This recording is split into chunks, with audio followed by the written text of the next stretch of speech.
Hi. I wanted to just take a few minutes and talk to you about the first year of sobriety. The first year of sobriety is a very interesting time. It's a time where you're feeling feelings, you're all over the place, happy times, sad times, the extreme, both ways is going on, both extreme happiness, both extreme sadness sometimes, or just the opposite of each other. You're being taught a lot. If you're in treatment, you're being taught a lot. You're being shown a lot.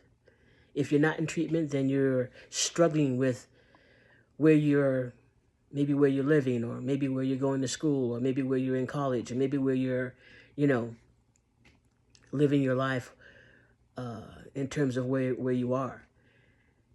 Whatever it is, there's a lots of raw feelings that are going on, raw things that are happening, which is a part of early sobriety. It's part of that first year of sobriety.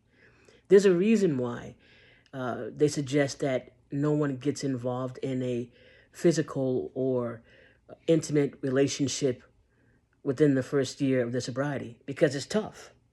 It's tough. You're feeling all over the place. You're still acting on past traumas. You're still figuring yourself out. So why get involved in a girlfriend or boyfriend situation when you're not able to handle it right now? Make sense? But one of the things I wanted to say to you more than anything else, I think, in that first year of recovery, you have to make some decisions. If you are still living at home or living in your apartment, your house, where your active addiction took place, then you're going to be struggling with that. You're going to be struggling with the environment, with the people, maybe those old friends, those old associations that were part of your addiction. Because you decided to be in sobriety does not mean they decided to be in sobriety. So there could be a struggle going on there. If you're in treatment, then the struggle is, being still doing group process. The struggle is listening to your individual counselor. The struggle is, not feeling like yourself because everything's new, everything's different. And so the first year is full of different things.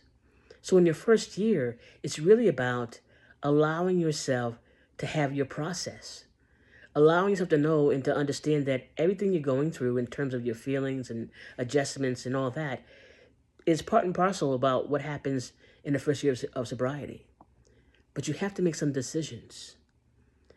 One of the decisions you have to make is, again, who you're hanging out with, where you're going, why you're going there, and what's happening with your life. That means if you live or hang out or be around the same people you were before, then chances are you're going to experience the same things you did in the past.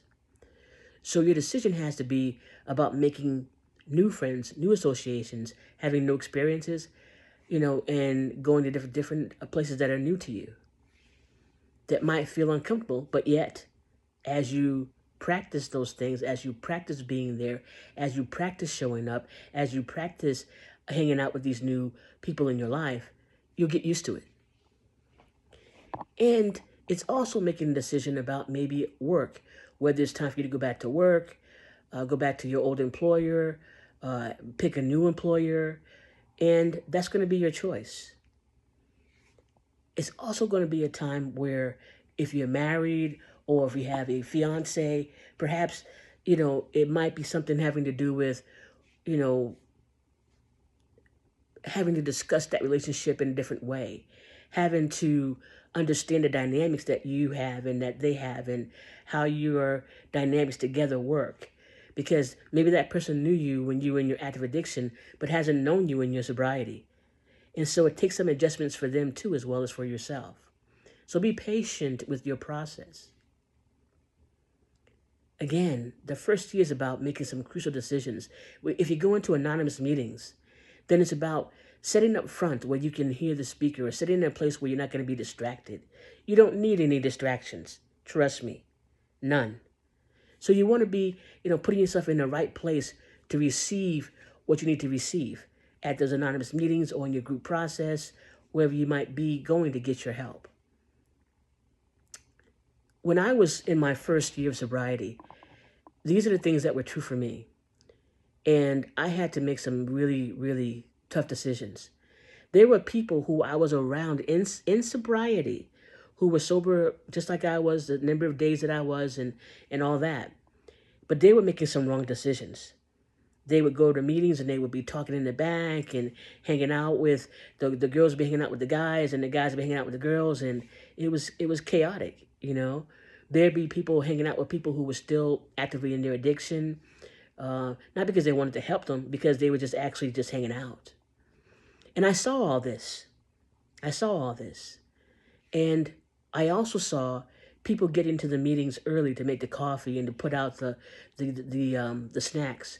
I saw people putting out the chairs, and I saw people, being active within their group process, or being active within their meeting process. I saw people sitting up front. I saw people who had been sober for a long time, like sober, they were in recovery for a long time. They were still sitting up front. They took their sobriety seriously. It wasn't no joke. And so I watched them. I watched the people who were succeeding, and I watched the people who weren't succeeding. I observed. And what I decided is that I wanted to succeed. I didn't know what to expect in my first year or after that, but I wanted to succeed. I wanted something different. So I invite you to have something different in your life. Don't do the same old and get the same old results. Do something different. Have your sobriety to be as full as you want it to be by making some right decisions. And remember, no matter how you feel, no matter what's going on, no matter what's happening in your life, you just don't pick up. And you ride the wave, so to speak. You continue to show up every day for your sobriety. And in doing so, you have that day. I hope you found this helpful. If you have, give me a like, repost it, share it with your friends. Until next time.